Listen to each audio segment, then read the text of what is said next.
आज हम दो मुद्दों के ऊपर बात करने वाले हैं।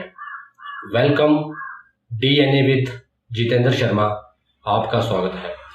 सबसे पहले मेरी आपसे विनती है कि आज ये जो वीडियो है ये आपने पूरा देखना है और पूरा देखने के बाद आपने इस वीडियो के कमेंट बॉक्स में अपनी राय जरूर देनी है। और अगर आपको लगता है कि ये वीडियो आपको दूसरे लोगों के साथ शेयर करनी चाहिए तो आप अपनी भागीदारी जरूर निभाएं।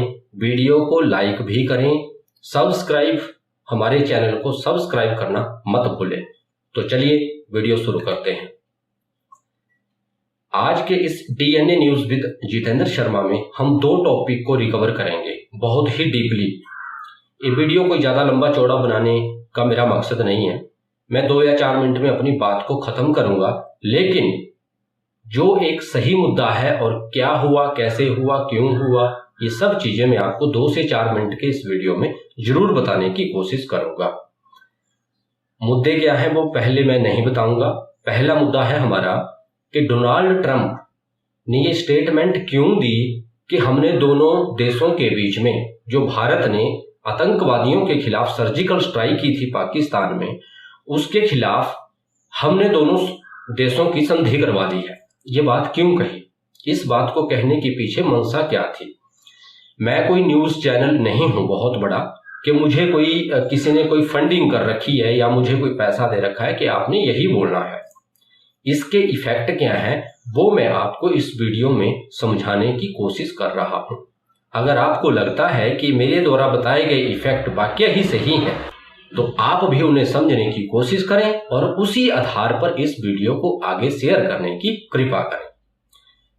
जब भारत ने पाकिस्तान के सैन्य ठिकानों के ऊपर हमला किया, अलग अलग मिसाइलों से, ब्रह्मोस मिसाइल को यूज किया, आकाश मिसाइल को यूज किया, ठीक है, तो जब पाकिस्तान के सैन्य ठिकानों को उन्होंने, भारत की वायुसेना ने जब निस्तना नबूद कर दिया तो वहां के सैन्य ठिकानों पर अधिकतर हेड मार्टिन लूथर एक कंपनी है जो रेडार प्रोवाइड करवाती है, जो रेडार बनाने का काम करती है, और अमेरिका की इसी कंपनी के रेडार पाकिस्तान के सैन्य ठिकानों पर लगे हुए थे।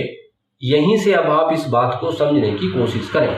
मेरे कहने का मतलब यह है कि जहां पर पाकिस्तान ने अपने परमाणु हथियारों को जखीरा बनाकर इकट्ठा किया हुआ था, वहां पर भी इस कंपनी के रेडार लगे हुए थे जो अमेरिकन कंपनी के बने हुए थे।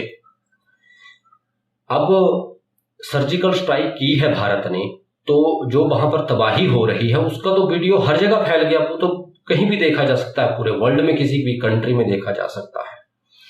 तो जब अमेरिका को इन चीजों के बारे में पता चला कि अमेरिका जो था वो स्तब्ध रह गया कि भारत ने तो जितने भी सैन्य ठिकाने हैं पाकिस्तान के, इन सबको ध्वस्त कर दिया, और वहां पर जो रेडार सिस्टम लगा हुआ था वो भी अच्छी तरह से काम नहीं कर पाया।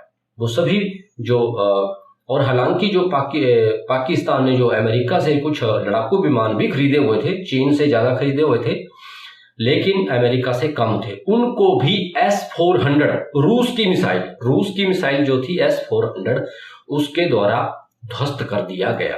जब अमेरिका के राष्ट्रपति डोनाल्ड ट्रंप को इस बात का पूरा सबूत दे दिया गया कि पाकिस्तान के सैन्य ठिकानों पर लगे हुए रेडार जो अमेरिकी कंपनी के थे उनको भारतीय मिसाइलों ने निस्तनाबूद कर दिया है, तो ये एक बहुत ही गलत मैसेज चला गया पूरे वर्ल्ड में कि अमेरिका जैसी एडवांस कंट्री, उसके हथियार वहां पर जो हैं वो निस्तना नबूद हो रहे हैं, ध्वस्त हो रहे हैं।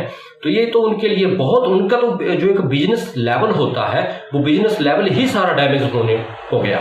उस बिजनेस लेवल को, अपनी उस एक छवि को पूरे विश्व पर कायम रखने के लिए डोनाल्ड ट्रंप ने जो था पाकिस्तान के DGMO, जो सैन्य अधिकारी का सबसे बड़ा पद होता है, उस लेवल पे जो था उनके वहां से मंत्रियों ने बात की कि इस युद्ध को जल्दी से जल्दी रोका जाए, कुछ भी हो जाए लेकिन आप इस युद्ध को रोक दो। भारत के ऊपर अमेरिका की तरफ से कोई दबाव नहीं बनाया गया था। अब आपको ये समझ आ गया होगा कि मैंने जो तथ्य आपके सामने रखे उनमें कितना दम है, तो आप इस बात को समझने की कोशिश करें। ये थी डोनाल्ड ट्रंप की चाल, और जब उसको इसने ये भड़ास अपनी निकालनी थी तो उसने ये भड़ास निकालने के लिए, जब अभी हाल ही में आपने देखा होगा, ढेर सारे वीडियो आपने देखे होंगे, न्यूज में भी आपने सुना होगा था कि बहुत सारा ढेर सारा टन के हिसाब से आम जो था वो अमेरिका में बेचने के लिए भेजा गया। हालांकि जब बॉम्बे से वो शिप यार्ड में गया तो वहां पर भी अमेरिका की जो फूड कंपनी थी उसका फूड सर्टिफिकेट से प्रमाणित करते हुए उस शिप यार्ड को अमेरिका के लिए रवाना किया गया कि जितने भी आम की खेप है ये सारी ओके है और इसको अमेरिका में, अमेरिका के लोग, वहां के लोग जो हैं इसको खा सकते हैं, वहां पे इसको बेचा जा सकता है। ये फूड सिक्योरिटी के हिसाब से प्रमाणित हो चुका है कि ये आंबों की खेप जो है बहुत अच्छी है। लेकिन जैसे ही ये खेप अमेरिका में पहुंचती है तो वहां का वही फूड विभाग उसको रिजेक्ट कर देता है। जब 2 से 4 दिनों तक वो पूरे के पूरे आमों की खेप अमेरिका में खड़ी रही तो फिर भारत ने सऊदी अरबिया से बात की और वो सारे के सारे आम वहां से सऊदी अरबिया भेजे गए, जिनकी कीमत करोड़ों के हिसाब से थी। वो कोई आम छोटे मोटे आम नहीं थे, वो करोड़ों के हिसाब से बिकने वाले आम थे। अब आता हूं मैं दूसरे मुद्दे के ऊपर। दूसरा मुद्दा ये है, प्रधानमंत्री जी ने अभी 4-5 दिन पहले एक लाइव भाषण दिया है पूरे हिंदुस्तान के लोगों को चेताने की कोशिश की है, और उन्होंने जो काम किया है मैं उसकी सराहना करता हूं। मैं तो पहले से ही नरेंद्र मोदी जी की सराहना करता आया हूं और आगे भी करूंगा। जो अच्छा काम करेगा उसकी हम सराहना करेंगे। कहने वाले चाहे हमें अंधभक्त कहें, चाहे जो मर्जी करें, उनका काम है कहना और हमारा काम भी है कहना। तो हम तो लगे हैं और लगे रहेंगे कि हमें भारत को ज़्यादा से ज़्यादा सशक्त बनाने के लिए विदेशी चीज़ों का इस्तेमाल करना चाहिए।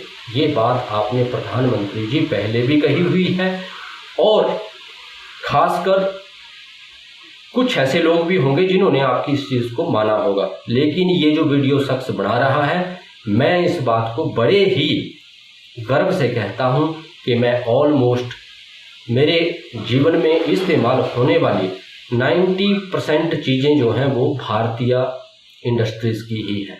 लेकिन अगर इस मुहिम को पूरे भारत तक, पूरे घर घर तक, हर लोगों तक पहुंचाना है तो सबसे पहले ये मुहिम आपको छेड़नी चाहिए। जितने भी मंत्री हैं, हर मंत्री की एक अलग फैन फॉलोइंग है। जब वो अपनी फैन फॉलोइंग को कोलैबोरेट करने के लिए कहेंगे कि आप भारतीय चीज़ों का ज़्यादा से ज़्यादा इस्तेमाल करें, विदेशी चीज़ों को जितना नकार सकते हैं उतना नकारने की कोशिश करें। जब इस चीज़ को हर मंत्री की फैन फॉलोइंग मानेगी तो एक ये ब्रांड का रूप ले लेगी और ये चीज़ धीरे धीरे खत्म होगी। अगर आपको लगता है कि ऐसा होना चाहिए तो वीडियो के कमेंट बॉक्स में आप अपनी राय जरूर दें और इस वीडियो को ज़्यादा से ज़्यादा लोगों के साथ शेयर करने की जरूर कृपा करें। आपको अच्छे वीडियोस को जरूर शेयर करना चाहिए। हंसी मजाक वाली, लटरम पटरम वाली वीडियो को आप इधर उधर शेयर कर देते हो, उसका कोई मतलब नहीं होता है। धन्यवाद, मिलते हैं अगली वीडियो में।